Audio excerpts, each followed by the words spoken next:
E agora nós vamos falar sobre o Festival de Ações Literárias, que nesta sua terceira edição se torna o FAUZIN, abordando principalmente a literatura infantil e a diversidade das infâncias. A gente recebe aqui no estúdio a Carolina Manzato, que vai contar mais detalhes da programação e do que está sendo preparado para o festival, que tem início no dia 27 de fevereiro.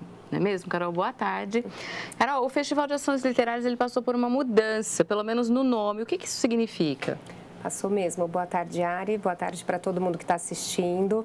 O Festival Ações Literárias nasceu, teve a sua primeira edição voltada a um público mais adulto e jovem. Paulo Freire foi homenageado. Na segunda edição, tivemos Rubem Alves como homenageado. E a maioria da programação também contemplava formação, educadores e um público adulto. E agora, na terceira edição, nossa ideia é olhar para as infâncias. Então, o FAU vira FAUZIN de curumim indígena, porque tem esse intuito de olhar para as infâncias na sua diversidade, e o nosso homenageado é indígena, né? Então, nós decidimos trazer esse nome para esse lugar. Na pandemia, vocês não fizeram nenhuma edição? Fizemos. Foi feito. A segunda edição do festival aconteceu em 2021, então ele foi completamente online.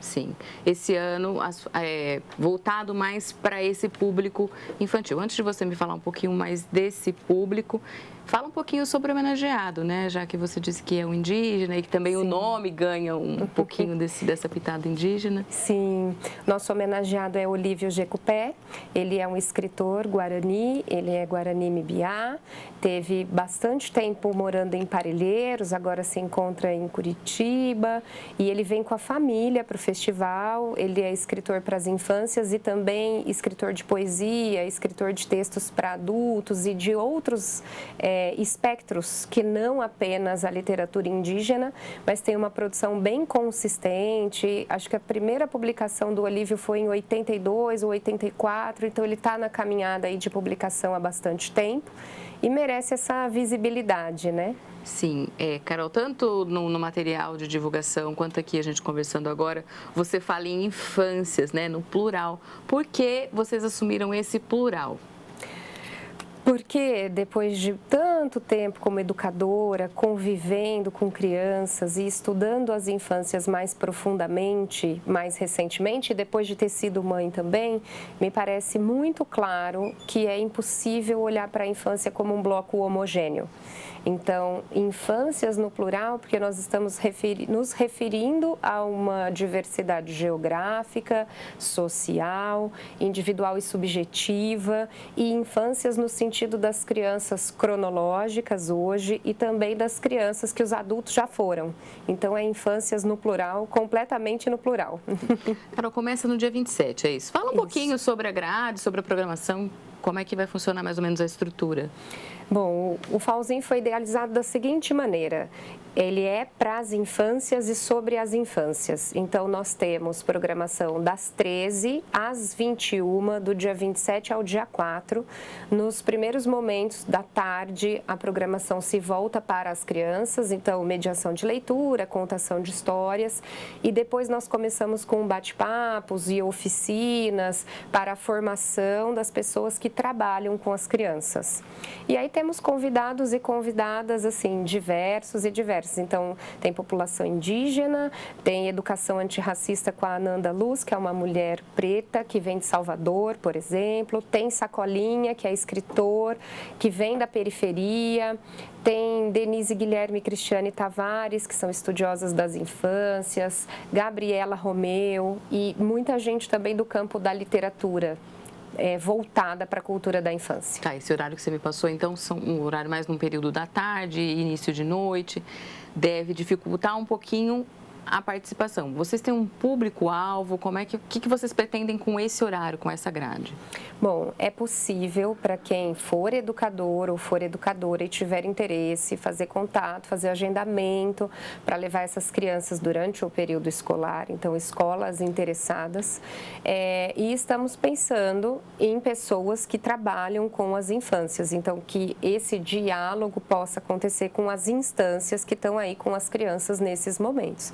e no período da noite, que é a programação de formação, né, para as pessoas adultas, pensando que aí elas já saíram do trabalho e podem ser contempladas. Mas vão ser onde as atividades? Elas vão ser desenvolvidas onde? Todas na Biblioteca Municipal, Dr. Fernando Costa, pertinho do terminal rodoviário, pensando aí em acessibilidade, né, facilidade de acesso.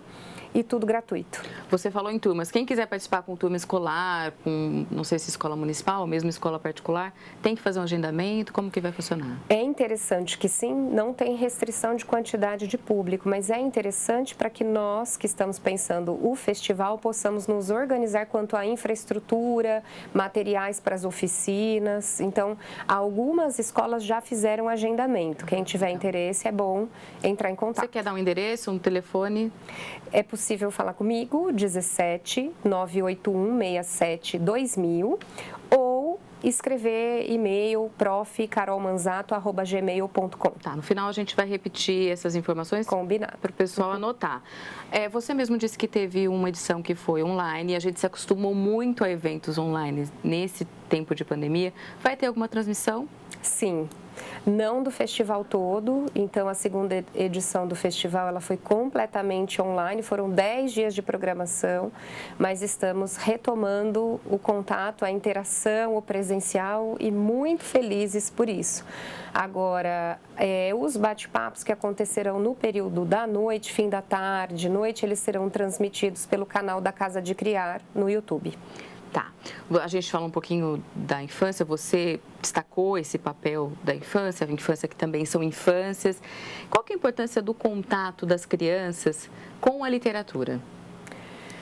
Olha, a literatura voltada para a cultura da infância consegue acessar lugares, por ser um instrumento artístico, por estarmos falando desse lugar da arte, que permite desenvolvimento de empatia, ampliação de bagagem, contato com outros lugares, outras possibilidades. Então, a leitura de um livro pode possibilitar, por exemplo, a identificação da criança com aquele contexto, com aquele protagonista, e aí uma abertura para o diálogo acontece, e se não acontece a identificação, é possível que se desenvolva a empatia pelo diferente.